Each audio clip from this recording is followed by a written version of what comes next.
Good morning po sa mga naka-online na kasama natin na hindi nakarating sa lugar na ito. Ngunit alam ko na ang Diyos ay kasama niyo rin po. Amen. Ano pong gusto niyong mangyari sa service natin ngayon? Gusto niyo po kayong mapagpala?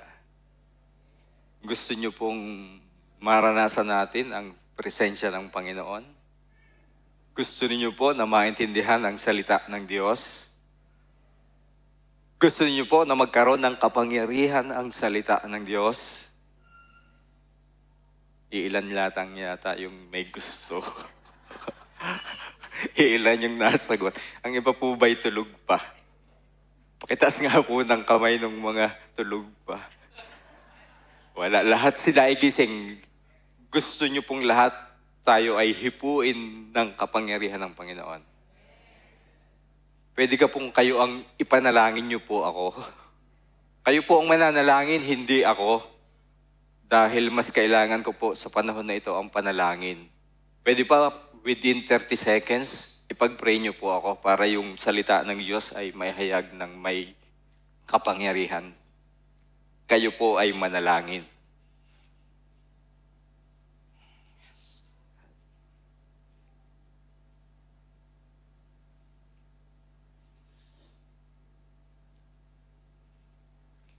Yes, Father God, in the name of Jesus Christ our Lord, I'm by the presence, communion, fellowship of the Holy Spirit.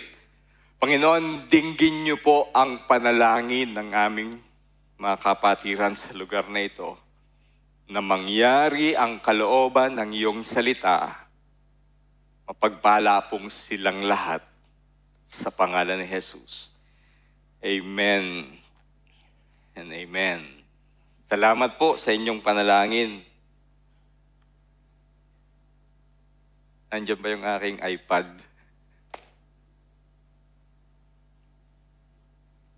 Nandiyan pala. Alam na lang po ito ni Elder Ruel. iPad. Intermediate. Pad. Ito po yung uso sa amin noon. So, good morning po sa inyong lahat at kung paano po tayo nag-aaral ng mga last 2 weeks regarding the names of God. Ano po ba ngayon ang ating pag-aaralan na names ng Panginoon? Pag-aaral po natin ngayon ay Jehovah Shidkino. Ano po nung nakaraan? Jehovah Nissi, our banner. Nung kauna-unahan, Jehovah? Yes, amen. Salamat po at tayo po ay may natandaan. Pero ngayon po, dadako po tayo sa Book of Jeremiah, kung saan doon makikita natin yung word na God our righteousness. Pero bago po natin basahin, bigyan muna po natin ng context yung book ng Jeremiah. So si Jeremiah po ay isang prophet. Ano pong tawag sa kanya? The weeping prophet. Kasi medyo soft-hearted siya. Siya ay loving. Pero siya ay napapunta at napalagay sa panahon na kung saan ay very violent yung times, very rough times, very emotional times sa panahon ng Israel. Dahil napakarami po na threat sa bansang Israel. External threat and even internal threat. Yung external threat, napakaraming kingdom na gustong sakupin sila. And then dun sa internal threat, mismo yung mga priests, prophet, teachers, leaders ng mga Israelites, dinadala yung mga Israelita sa paganism system. Sa pagsamba sa ibang Diyos na kahit naranasan nila yung kapangyarihan ng Diyos nung ilabas sila sa Egypt, yung mga leaders, mga teachers noon, dinadala sila sa idolatry, humahanap ng ibang Diyos. Kaya naman, itong si Jeremiah ay nagwa-warning sa kanila. nagpra-prophesy na kung anong mangyayari sa Israel dahil sa kanilang sa kanilang mga kasalanan. Pero dahil nga ang Diyos ay mabuti, kahit sinabi na ng Diyos na sila'y wawasakin, sila'y masasakop, nadudon pa rin yung pag-ibig ng Diyos. At dito rin sa Jeremiah, meron din ditong sinabi ang Panginoon, dito nga sa ating pag-aaral, na beautiful hope. Mayroong pag-asa. Tanda din natin yung very familiar verse sa Jeremiah 29 verse 11. Anong sabi po doon? For I know the plans I have for you. Plans not to harm you, but to prosper you and not to harm you, to give you hope and a future. Kahit na napakamakasalanan ng bansang Israel, mga Israelites. And sabi din dun sa Jeremiah 31 verse 3, dahil sa sobrang laki ng pag-ibig ng Diyos sa mga Israelites, sabi niya doon, I have loved you with everlasting love. Kahit na mga makasalanan yung Israelita, I have loved you with everlasting love and I will continue my faithfulness unto you, sabi ng Panginoon. So, Jehovah Shidkino, yun po ang konteksto ng Book of Jeremiah. So, punta na po tayo sa ating scripture reading. Pwede po bang manyanyako po kayong bumasa? Nababasa po ba? Medyo malayo lang doon. Sige po. Jeremiah 23 verse 1 up to 6 lang po ating babasahin. 1, 2, 3. Woe to the shepherd who destroys and scatters the sheep of my pasture, declares the Lord. Therefore, thus says the Lord, the God of Israel, concerning the shepherd who care for my people, you have scattered my flock and have driven them away, and you have not attended to them. Behold, I will attend to you for your evil deeds, declares the Lord. Then I will gather the remnant of my flock out of the countries where I have driven them, and I will bring them back to their folds, and they shall be fruitful and multiply. Stop muna po, sandali. Fruitful and multiply, saan po natin nakita yon, naalala? Sa creation. Tuloy na po tayo. I have set shepherds over them who will care for them, and they shall hear no more, nor be dismayed, neither shall any be missing, declares the Lord. Behold, days are coming, declares the Lord, and I will raise up for David a righteous branch, and he shall reign as king and deal wisely, and shall execute justice and righteousness in the land. In his days, Judah will be saved, and Israel will dwell securely. And this is the name by which he will be called. The Lord is our righteousness. The Lord is our righteousness. Or, pwede na po kayong umupo. Pwede na po kayong umupo. Or, sa pagsalita, Jehovah Shidkino. The Lord our righteousness. Yung Jehovah means Lord or means Yahweh or means God or I am. And yung Shidkino naman po ay Hebrew word for righteousness. Hebrew word for righteousness. Kung tatanungin ko po kayo, what is righteousness? What is righteousness? Ano po ating masasabi? Kung ano yung righteousness. Maybe it's right standing with God, doing what is good, doing what is right. It is, we are innocent or holy, or Christian ethics, Christian morality, knowing what is right, knowing what is good. And lahat po ng iyon ay tama. Doing what is pleasing to God, that is correct. Napakarami pong ibig sabihin ng righteousness at napakalalim pagdating sa idea regarding sa salita ng Diyos. So, yun po ang ating pag-aaralan, tatalakayin what all about righteousness. Ang inyo pong mapapakinig, all about righteousness. Na ang Diyos mismo, bakit niya tinawag ang kanyang pangalan na Jehovah Shidkino.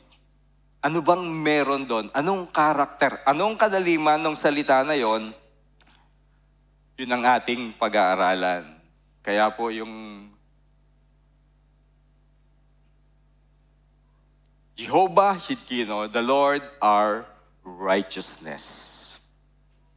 Nung po ako ay first year college, sa College of Engineering, second sem, ako po ay nahilig sa paglalaro ng bilyar. Kasi kumikita doon sa paglalaro. Pero isang gabi na po, biglang kinauna ko ng aking tatay. Gabi na po yun. Kinauna ko ng tatay doon sa bilyaran. Siyempre, alam natin, pagka kinauna ka, ikaw ay estudyante at gabing-gabi na ay nandun ka pa sa bilyaran, alam mo kita mo yung mukha ng iyong tatay kung anong itsura. Siyempre, galit na galit. Pinapapasok ka bago nandiyan ka sa bilyaran. Ano pong sabi niya? Umayos ka! Wala na po siyang ibang sinabi. Mabigat. Pero yun ang sinasabi karamihan ng mga Batanggenyo pag tayo nagagalit sa ating mga anak. Umayos ka. Pag hindi ka umayos, ay makikita mong hinahanap mo. Tama po. Pero pag kay Deborah at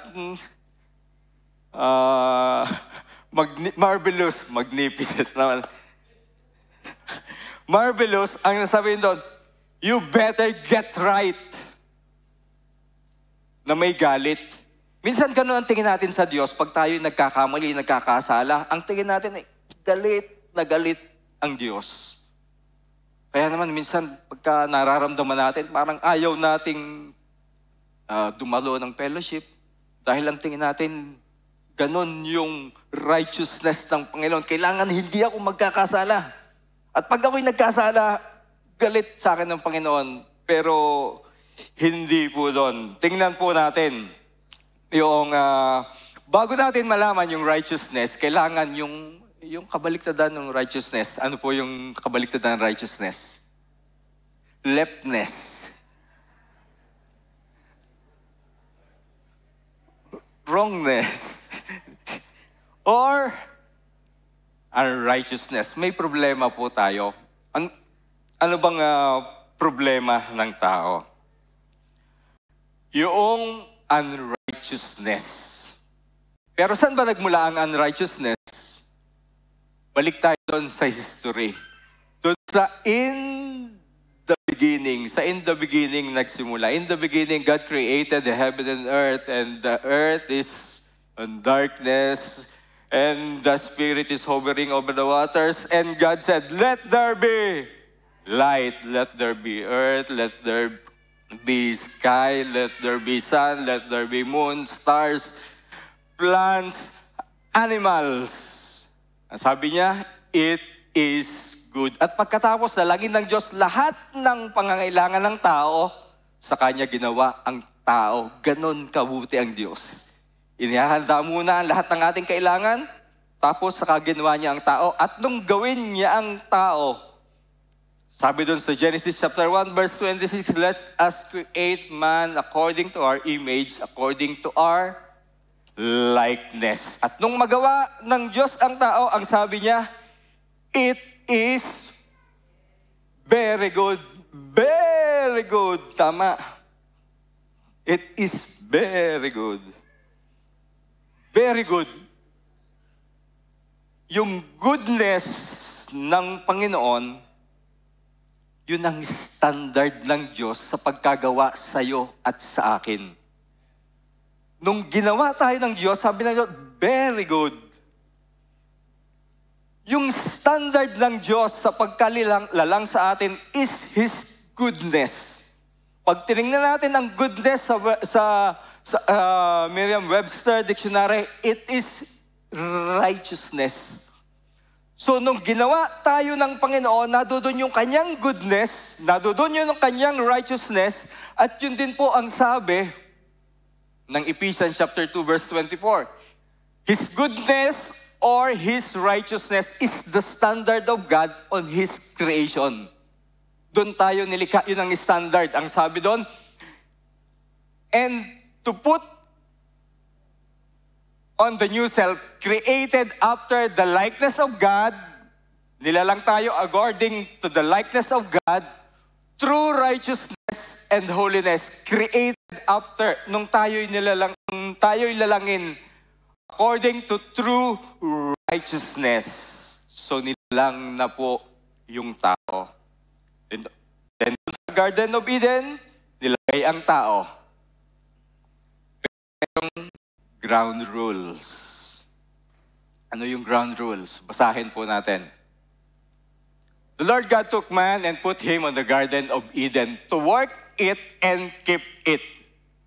May ikinuman ang Panginoon. Anong gagawin sa Garden of Eden? To work it and keep it.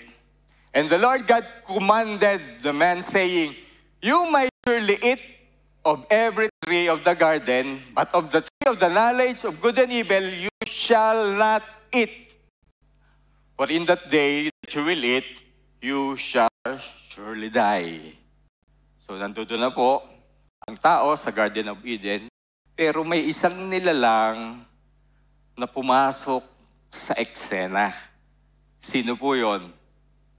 Yung serpent, yung enemy, yung diablo. At doon, nakipag-usap si Eve sa devil. Ito po yung kanilang conversation. Sa Genesis chapter 3, verse 1 up to 5. Now the serpent, he said to the woman, did God actually say, you shall not eat of any tree in the garden? Medyo malapit doon sa sinabi ng Diyos, di po ba? Kapag hindi po tayo sensitive o hindi tayo mapanuri, you shall not eat of any. Ang sabi ng Panginoon, doon sa ating binasa kanina, you may eat any. But not yung fruit ng good and evil. You shall not eat any of the tree of the garden. And the woman said to the serpent, we may eat of the fruit of the trees in the garden. But God said, you shall not eat of the fruit of the tree that is in the midst of the garden, neither shall you touch it, lest you die. Pag hinipo, pag kinain, mamamatay. But the serpent said to the woman, you will not surely die. Talagang sinungaling ang demonyo. For God knows that when you eat of it, your eyes will be opened, and you will be like God, knowing good and evil. Ang tanong, ano po kayang tanong? Nung bang bago kumain si Adam and Eve, nung fruits, alam na nila ang good and evil? Base doon sa kwento? Hindi pa? Pero, alam na nila po. Bakit? Balikan po natin. Balik po tayo. Doon sa isa, di ba sabi ng Panginoon? You may eat. You may eat. But you shall not eat. Ibig sabihin, pwede kang kumain, pwede kang hindi. Ito ang dapat mong kainin, ito ang hindi mo dapat kainin. Ibig sabihin, this is good, and this is bad. Tinuturuan sila mismo ng Panginoon kung ano ang good and evil. Anong dapat gawin, ano ang dapat hindi gawin. So, ang Diyos mismo ang siyang nagtuturo sa kanila. What to eat and not to eat. What to do and not to do. This is good and this is not so good. Pero ang demonyo, ang kaaway, ay sinungaling. Pero kumain na nga rin po sila. Ibig lang sabihin, ni Adam at ni Eve sa Panginoon, kung noon, God, ikaw ang nagtuturo sa amin kung anong kakainin, kung anong hindi kakainin, kung ano ang good, kung ano ang evil, what is right, and what is wrong. Now that I ate the fruits of the tree of knowledge of evil, good and evil, now I decide what is right. Now I decide, I make decision. I decide what is good. I decide what is evil. I decide what is right. I decide what is wrong. And listen to this, I decide what is righteous. Halos yun ang dating kay Adam and Eve. Gusto nila, kasi nadaya sila. Diba sabi ng Satanas, you will be like God? Saan ba doon? You will be like God? Hindi nila alam, halos binigay yan sila. Sabi sa Genesis 1:26, let us make man according to our image, according to our likeness. At ang sabi ng Panginoon, you will have dominion over all creation. They are almost like God. Kakaintindihan po ba tayo? So, anong nangyari nung kumain sila?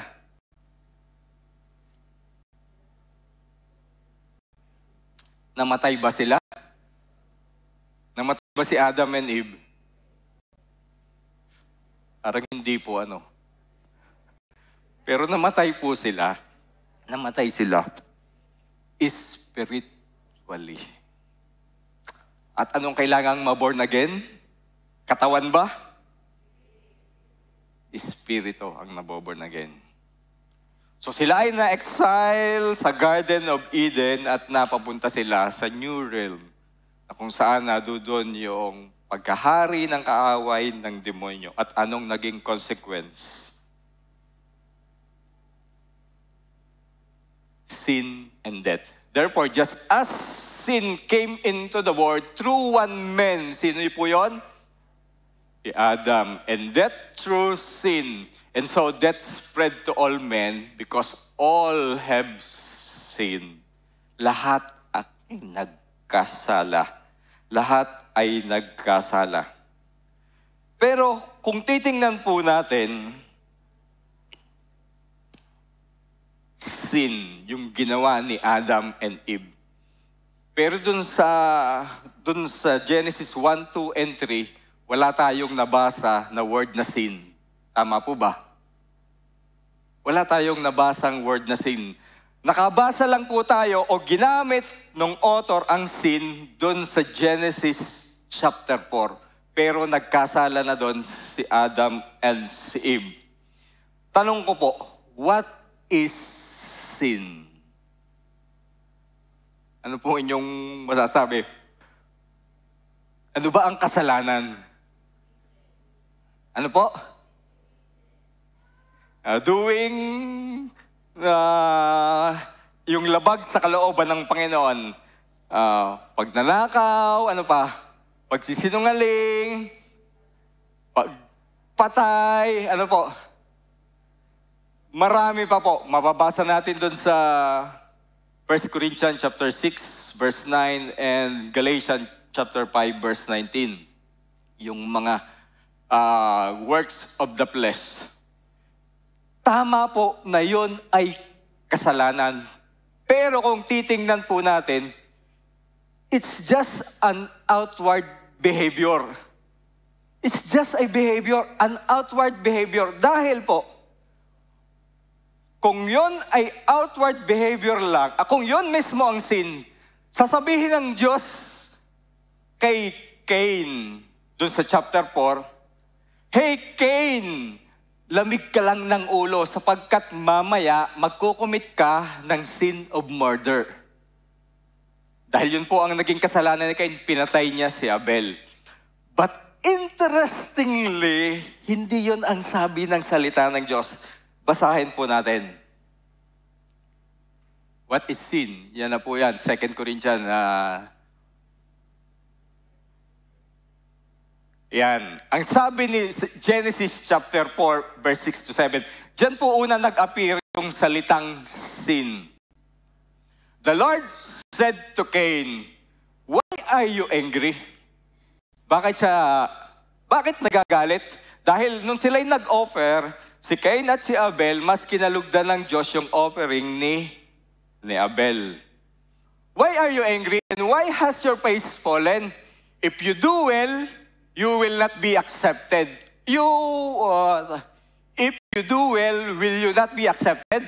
And if you do not do well, sin is crouching at the door. Ano kayang ibig sabihin nun? Its desire is contrary to you, but you must rule over it. Sin, original word, kata, meaning offense, to miss, to sin. Yung crouching at the door, yung robes, derived from rabas, meaning to crouch, to be implication, to recline, repose, brook, lurk, embed. Pero, yun pong robes, pagdating po sa kanila, kasi ang gumamit nito ay yung mga Akkadian, mga Babylonian. Itong salita na ito ay ancient language ng biblical Hebrew. Ito po yung kwento nun. Ito po ay mythical story doon sa noong mga unang panahon. At yun pong pagkagamit nila ng robes, ito ay mythical creatures. At ang specific name po nito ay Rabisu. Rabisu. Doon sa mga naglalaro ng Warcraft, ano bang tawag doon sa mga game na yon? Mai-encounter nyo po si Rabisu. Nandoon ang Rabisu. Ito po yung istorya noon. Meron daw pong doorway. Yung Robes o yung Rabisu is crouching doon sa threshold. Nakadapa lang siya, nag-aabang lang doon. Na kung sino man ang papasok doon sa kanyang territory, yung Rabisu ay tatayo. At habang ikaw ay pumasok doon, siya ay tatayo sa iyong likod, ilalabas ang kanyang pangil, kakagatin sa leeg, mag-i-inject ng evil hanggang sa makontrol kaniya. Yun ang inihalin tulad doon sa crouching at the door. Ang sabi po doon, pag tinignan din po natin yung Rabisu, ang tawag po sa kanya ay the door demon or vampiric spirit. Tingnan po natin yung ibang translation ng Genesis chapter 4, verse 6 and 7. Sa Magandang Balita, Biblia, Tagalog, verse 7, kung mabuti ang ginawa mo, dapat kang magsaya. Kung masama naman, ang kasalanan ay tulad ng mabangis na hayop na laging nag-aabang upang lapain ka. Nais nitong pagharian ka, kaya't kailangang mapaglabanan mo ito. Sa NAB, New American Bible, ang sabi po doon, so if you do well, you can hold up your head. But if not, sin is a demon lurking at the door. His urge is toward you, yet you can be his master. Ito po ang ginamit ng author ng Genesis chapter 4 upang maipakita ng mas malalim kung ano bang ibig sabihin ng kasalanan. Hindi lang ito yung outward behavior, but ito yung inward behavior na bago mag-manifest physically yung kasalanan, nangyari na po ito sa kaloob-looban ng isang tao. Kaya yung desire, yung will, nung ginawa ni Adam and Eve, or even ni Cain, yung murder is just manifestation. Manifestation nung kasalanan na ini-inject ng Rabisu kay Adam and Eve and even to Cain. Nagkakaintindihan po? Nagkakaintindihan ka po? So pumapasok po dito yung issue ng flesh. Issue ng flesh.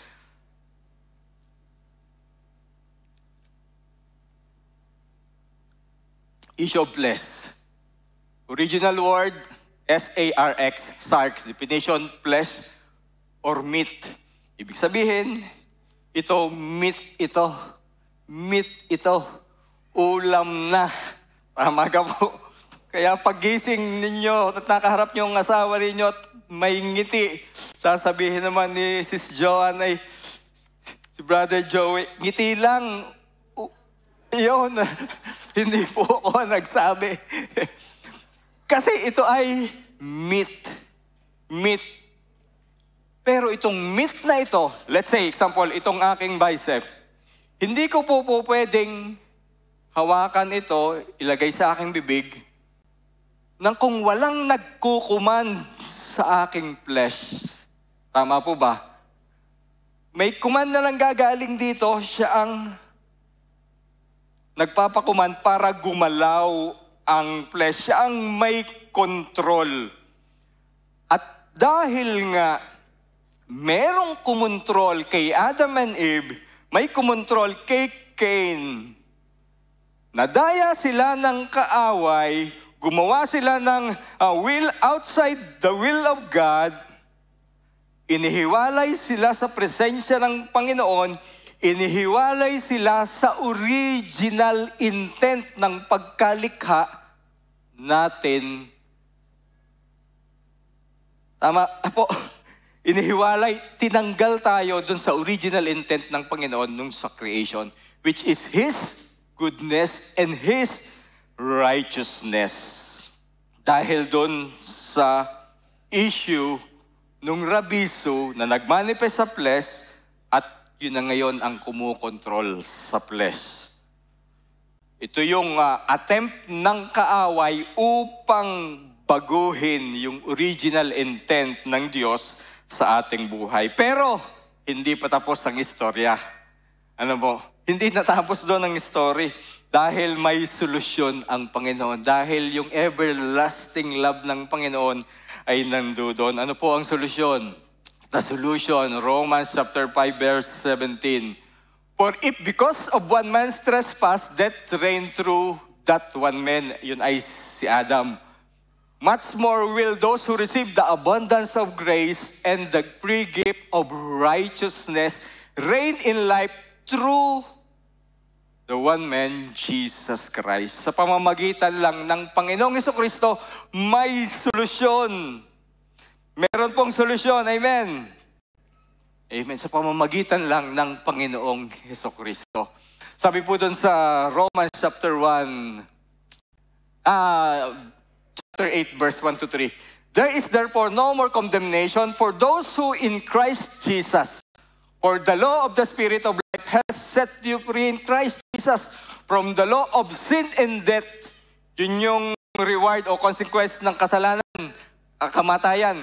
For God has done what as the law weakened by the flesh could not do by sending His own Son in the likeness of sinful flesh, and for sin, He condemns sin in the flesh.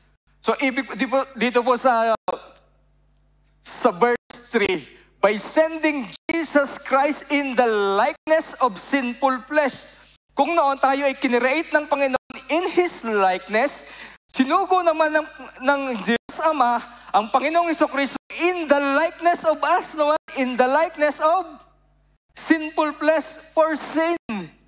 So itong Panginoong Jesucristo, dahil nga hindi natin kayang iligtas ang ating sarili, sinugo ng Ama in the flesh, in the sarx, pero hindi siya napasuko o hindi siya nagapi ng kasalanan. He condemns sin in the flesh. Nagkakaintindihan po ba? By sending His Son in the likeness of sinful flesh for sin, He condemns sin in the flesh. So itong si Jesus Christ crossed the threshold. Nag-cross siya dun sa doorway. Nag-cross siya sa doorway na kung saan doon si Robes, si Rabiso. pero hindi siya napasakop. Di ba kung matatandaan natin, nung ang Panginoong Hesukristo ay bagong fasting for 40 nights and 40 days, saan siya dinala? Di ba sa wilderness? Sinubukan siya ni Rabiso doon ng demonyo, ng kaaway, ng enemy, at tinangka siyang kagatin. Kung yung trials, temptation na ibinigay kay Adam and Eve, iisa po yun. Nagkaiba lang ang ginamit na material. Iisa yun. Pero hindi nakagat, hindi na-inject ang demonyo. Napagtagumpayan ng Panginoon ang kasalanan upang kung sino man ang sa Kanya ay sasampalataya, bagamat makasalanan, mayroong righteousness. Amen. Amen. Naintindihan po natin. Kung niyo pong naintindihan, pwede pong palakpakan ng Panginoon.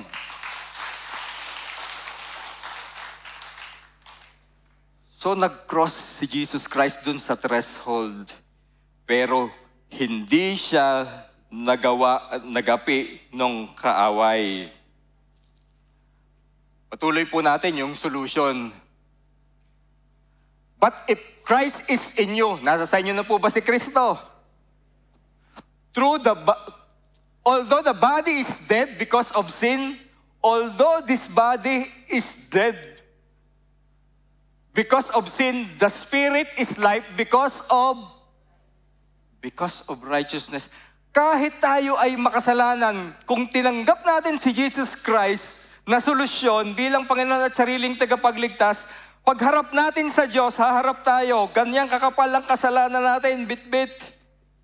Pero pagharap sa Ama, biglang papasok ang Panginoong Hesukristo at siyang haharap. Amen. Ang makikita yung nagtagumpay na Adam, yung nagtagumpay na Jesus Christ ang makikita. Nagtagumpay sa kasalanan. Therefore, as one man, kung paano ang all men, one act of righteousness lead to justification, and life for all men, for us by one man disobedience, and many were made sinners. So by one man also, by one man's obedience, the many will be made righteous. Marami naman ang magiging righteous dahil sa ginawa ng Panginoon. Kaya, ano ngayon ang righteousness? Ano po ngayon ang righteousness? Righteousness is the restoration of God's original intent for humanity. Yun ang righteousness. Gusto ng Diyos maibalik yung original na pagkalalang sa'yo. In His image, in His likeness, in His goodness, in His righteousness. Yun ang gusto ng Panginoon, and yun ang righteousness. 1 Timothy 1 verse 9, sabi po doon,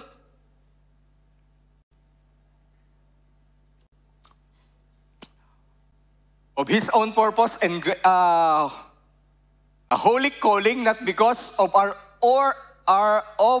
works, but because of His own purpose and grace, which He gave us in Christ Jesus before the age began. Kailan ba nag-umpisa yung age? Diba, in the beginning, yun sadya ang purpose ng Panginoon sa atin. His righteousness. Yun ang purpose before the age began. Amen po. So, yun po yung righteousness. Introduction. Punta na po tayo dun sa ating verse. Ilang minutes pa, kapatid? 6 na minuto na lang po. Balik tayo dun sa ating verse. Genesis chapter 23. Doon na lang po tayo sa verse 5 at verse 6 para medyo malapit-lapit na. Behold, the days are coming, declares the Lord, when I will raise up for David a righteous branch, capital B, And who is that righteous branch? And he shall reign as king, King Jesus, and deal wisely, and shall execute justice and righteousness in the land. In his days, Judah will be saved, and Israel will dwell securely. And this is the name by which he will be called Lord, our righteousness. Yun po yung mensahe. The Lord, our righteousness. Dahil lang sa Panginoon, kaya inilagay niya yung pangalang Jehovah Shidkino, the Lord our righteousness. Hindi lang siya nagturo ng righteousness, mismong siya mismo, the righteous branch. Siya mismo yung righteous God. Siya mismo yung Jehovah Shidkino, na kung tatanggapin ng sino mang makasalanan, mananahan sa kanya si Jehovah Shidkino. Hindi lang siya nagturo ng righteousness, but ang Diyos mismo ang naging righteousness. Ang Panginoong Hesukristo pumasok doon sa realm, doon sa doorway ng kasalanan of flesh and death. Pero hindi siya napakasuko. He defeated death and the grave, and he offers righteousness that God intended for us since the beginning. Amen. Ganon po kabuti ang Panginoon. Ganon po kabuti ang Panginoon. Yun po yung ating mensahe. Ganon lang po kaigsi yung verse. Introduction lang ang marami. Pero magwawakas po ako sa isang kwento para lalong maintindihan natin ano ba yung righteousness.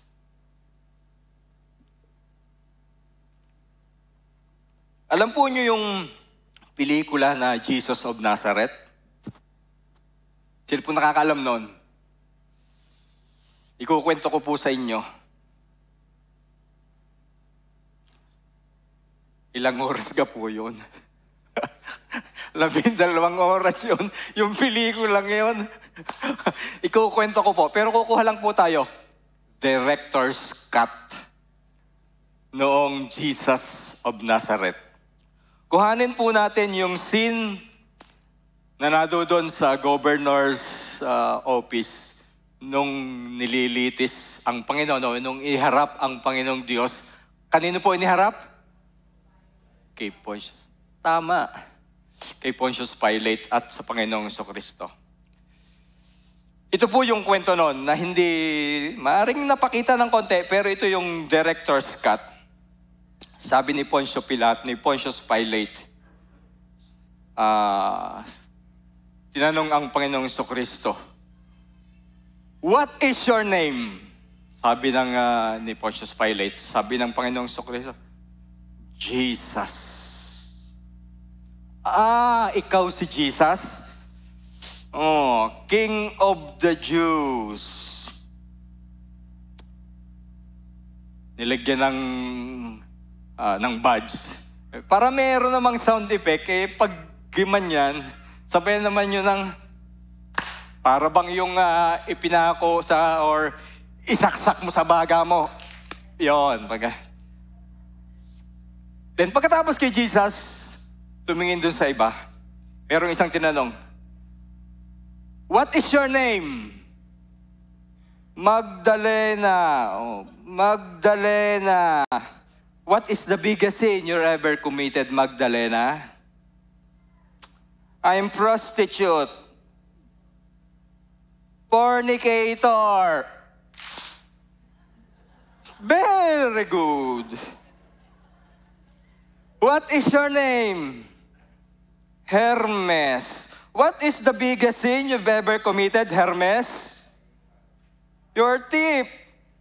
Robber. What is your name? Diana. Oh, Diana, what's the biggest sin you've ever committed? I like idols. Idolater. What is your name? Rigor. What is biggest sin you've ever committed? Adulterer! What's your name? Apollo. The biggest sin? I like men. Oh, homosexual! What is your name? Mercedita. What's the biggest sin you've ever committed? Excessive desire for material. Greedy. What's your name? Miguelito. Biggest sin?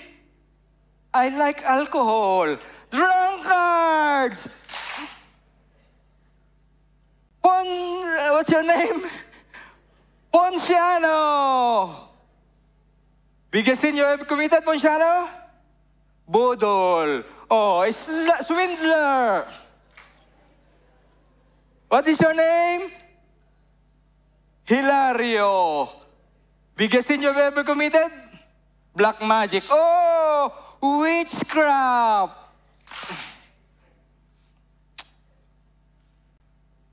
Ang daming pangalan nito. Ang daming audience kasi, di ba? Ang dami ng audience ng mga Hudyo o Romano. What is your name?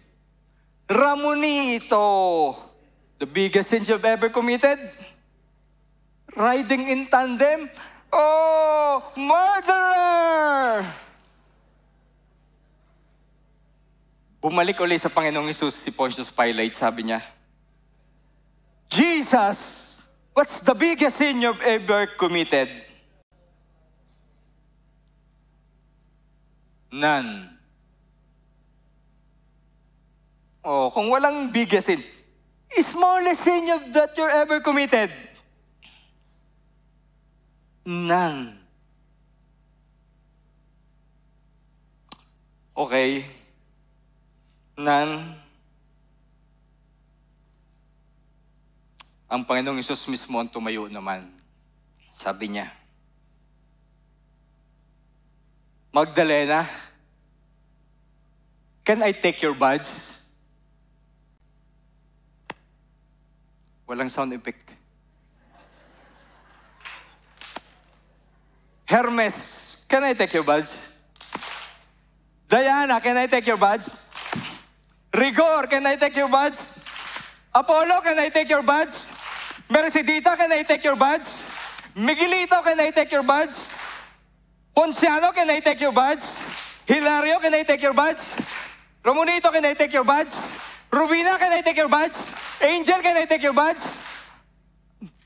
John, can I take your badge? Ruel, can I take your badge?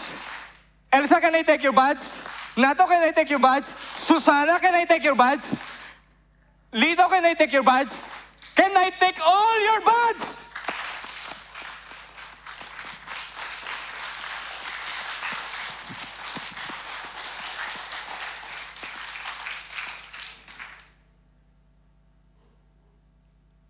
At humarap ang Panginoon kay Pontius Pilate, sabi niya,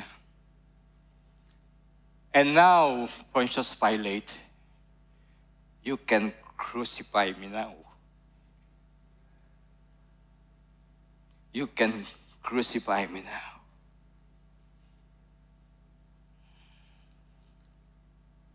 For our sake,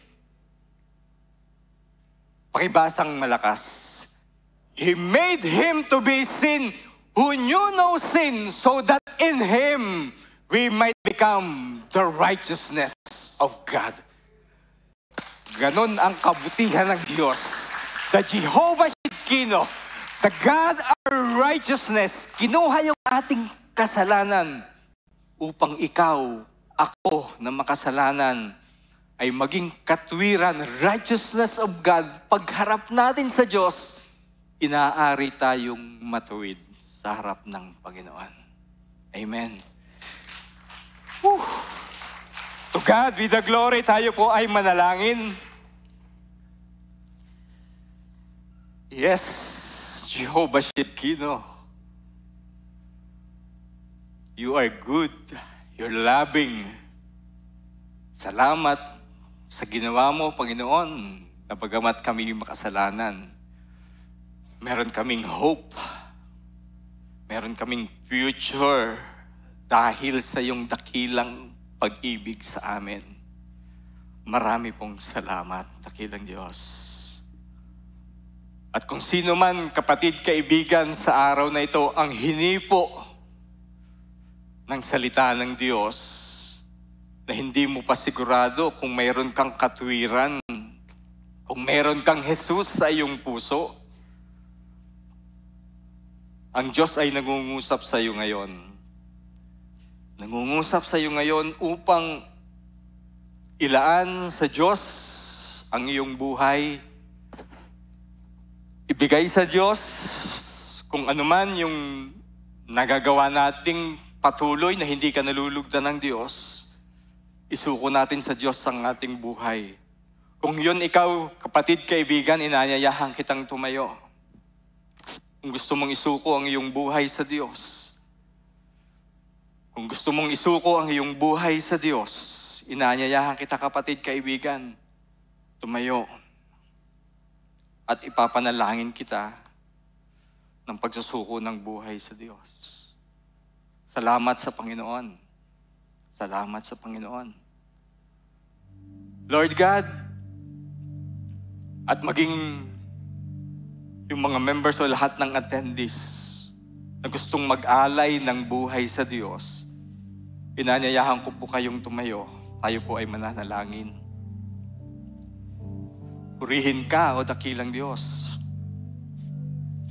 Purihin ka, o dakilang Diyos. Ikaw ay mabuti. Our righteous God. Panginoon, salamat sa iyong salita. At Panginoon, kung sino man ang nagnanais na isuko ang kanilang buhay sa iyo, ang dalangin ko sa kapangyarihan ng banal na Espiritu, o Diyos, ikaw magbigay sa kanila ng pananampalataya. Ikaw magbigay sa kanila, Panginoon, ng pagtitiwalang gayon na lamang na nagmumula sa iyo, na maisuko ang buhay sa iyong harapan. Kung yun ikaw, kapatid, inyayahan kitang sumunod sa isang maiksing panalangin. Panginoong Hesus, marami pong salamat. You are our righteous God. At inaamin ko, Panginoon, na marami akong pagkukulang. Sinusuko ko po ang aking buhay. Inanyayahan po kita sa aking puso bilang Panginoon, bilang Diyos, bilang aking tagapagligtas. Ikaw ang magharit masunod sa aking buhay. Ang aking panalangin sa pangalan ni Jesus.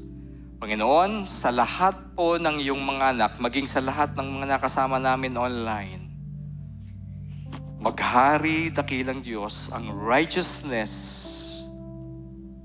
ng original intent mo sa pagkagawa po sa amin ay maghari sa aming buhay. Lumakad kami ayon sa iyong kalooban. At ang buhay namin at ang aming katawan ay magbigay ng luwalhati sa iyong dakilang pangalan. Marami pong salamat, Panginoon. Pinupuri ka po namin, niluluwalhati, itinataas ang iyong pangalan. Ito pong aming panalangin sa pangalan ni Jesus.